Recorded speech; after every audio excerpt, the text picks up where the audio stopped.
Hey JT, all right, let's make a steak tonight. So watched several YouTube videos, read a little bit about it. One of the best ones that I've seen is Gordon Ramsay. I really like the way he's doing it.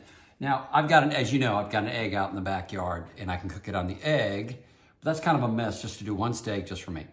So I'm gonna make one inside. So a couple of reasons why. One, outside, if you're outside, you can get some really good heat off that egg if you're using charcoal. And I could probably get that thing up to about 800 degrees. Great for sealing the steak, right? But if I'm cooking it here on my gas top with a good pan, I can douse it with butter. I can keep working it. I can turn it a lot more, although it does make kind of a mess inside. So kind of choose your poison. So making a great steak. Gotta have a good steak to start with. We're doing a bone-in ribeye. Isn't that lovely? So about an hour and a half ago, I put salt and pepper on this thing, a little bit of garlic, both sides. Let it sit out to room temperature. Why room temperature? Is because if you've got a cold steak, inside of it is, my refrigerator's 37 degrees. So inside of your steak is 40 degrees. You put it in a pan, put it on the grill, whatever. Outside cooks, inside still cold. So getting it to room temperature really helps. Next thing you're gonna need is a good glass of wine. There's no use cooking a good steak without a good glass of red wine. So make sure you get that in hand to start, as well as drinking with the steak when you have it. Another one, good pan. So I've had this Calphalon pan for 30 years. Man, it is a gem. I keep using it, nice and smooth on the inside, keep it clean, take care of your stuff.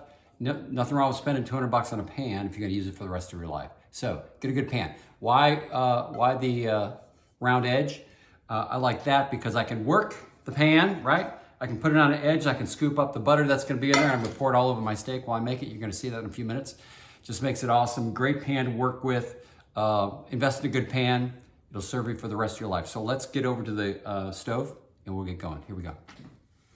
All right, ready to go. I've got all of my stuff. Let me walk you through what I've got. I've got butter. I've got some garlic. I've got some thyme. I got some olive oil. And I might even throw in a little port wine near the end just for fun. Got my pan going. I'm gonna get it warmed up at about medium. I'm gonna put olive oil in there, do it with olive oil, until I just barely started seeing it smoke. And I'm ready to put the steak on. And then after a few moments, after searing it, I'm gonna put butter in the pan. You'll watch me, and I'll turn it down. Turn the pan down because I don't want my butter to burn. So here we go. Olive oil. I like to put it in a little bottle, wine bottle, why not? I keep it refilled. You can buy it cheaper that way. Keep refilling a wine bottle. Now, of course, you can get like Wesson oil or vegetable oil. You can get that hotter, but olive oil gets plenty hot in order to sear the outside of this pan. Now, it might get a little loud. I'm going to turn on the fan. Hopefully, that won't get too loud for this whole video here. But it gets kind of smoky, and I'm going to try to keep it clean. What I'm also going to do is put probably a pan lid over the top just so I don't get grease everywhere, because mama ain't happy when there's grease all over the place.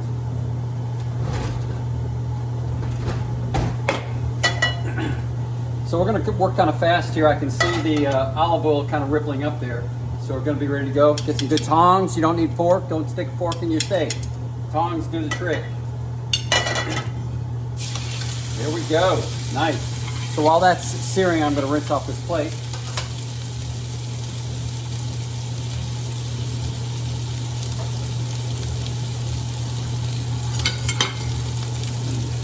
We'll let that go. Nice and hot. Good. Get that seared up, nice. Now this is a pretty thick steak, so it's easier to do a thinner steak because you can cook it, the inside gets cooked. I'm gonna go for somewhere around medium rare to medium. That's kind of the way I like it. So I do want it cooked, but I want some good flavor all around.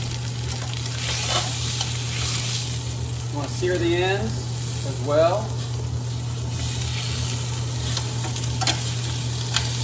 That's a big old steak. That's gonna be really tasty, I'm telling you right now.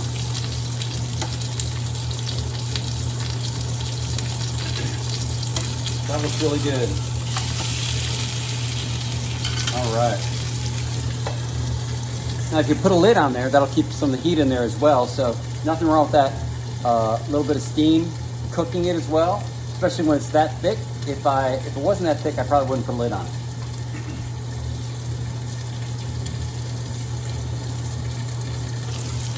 Another turn.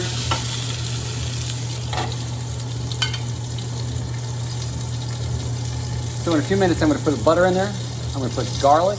I'm going to put some thyme. If I had some fresh thyme, I'd use some fresh thyme leaves. But doing that alone it'll be fine with with the store-bought thyme in there.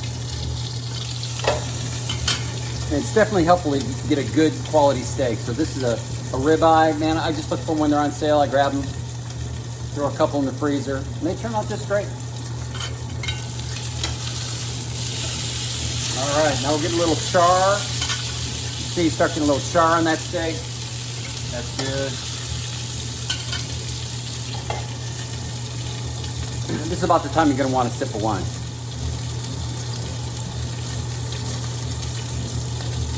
Thank you.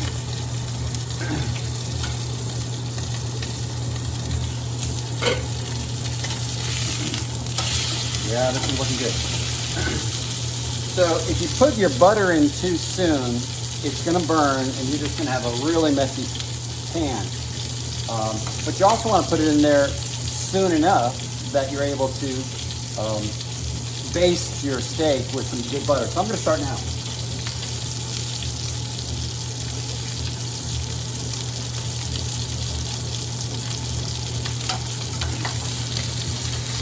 Putting a good amount of butter in there. I'm good with that.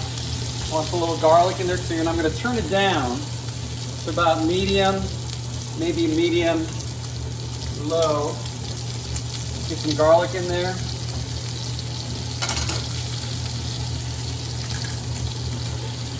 And put some thyme in there. Good flavor, great aroma.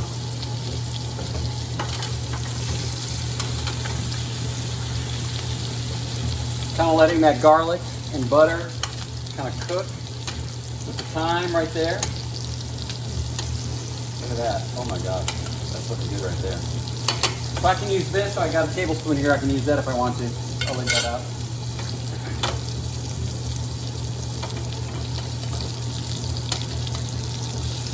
I'm going to turn it up a little higher. Seems like it's not quite hot enough.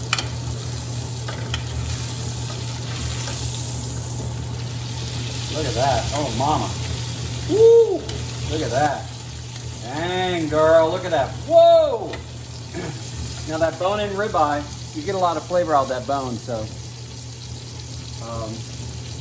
those are just great. I love a good ribeye. It's got some good fat in there. It gives the steak some really good flavor.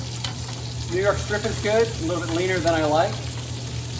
Probably better for me. This is going to probably cook a little longer. I'm probably going to be in the steak for about 8 minutes, 7 or 8 minutes to get it to where I want it to be. So right about now, I'm going to put a little port in there. So what I normally do is I keep a good bottle of port. This is not a good bottle, it's just a bottle of port. Always taste it. So it's good. I might get a little flare up here. Yep, there you go.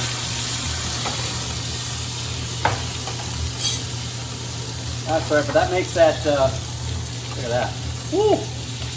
Gives it a nice flavor on that steak. And by the way, be careful the way you turn this. I'm turning it to the side. Normally you want to turn it away from you.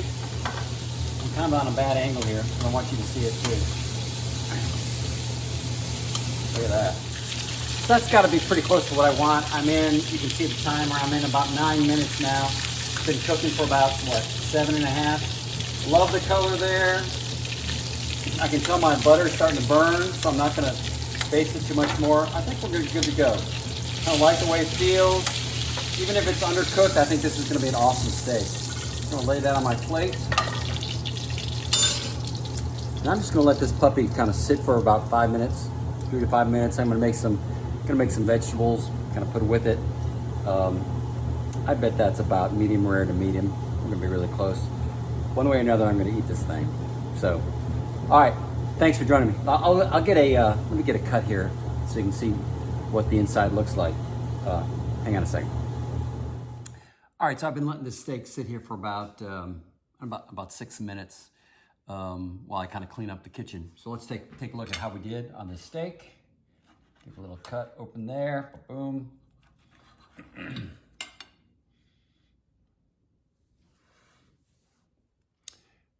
that's pretty much perfect to me. So that's probably medium rare, and I'm gonna love this thing all night. That's just amazing. Look at that. Yum, yum, yum. So that's how I make steak in the pan, in the kitchen. Thanks for joining me.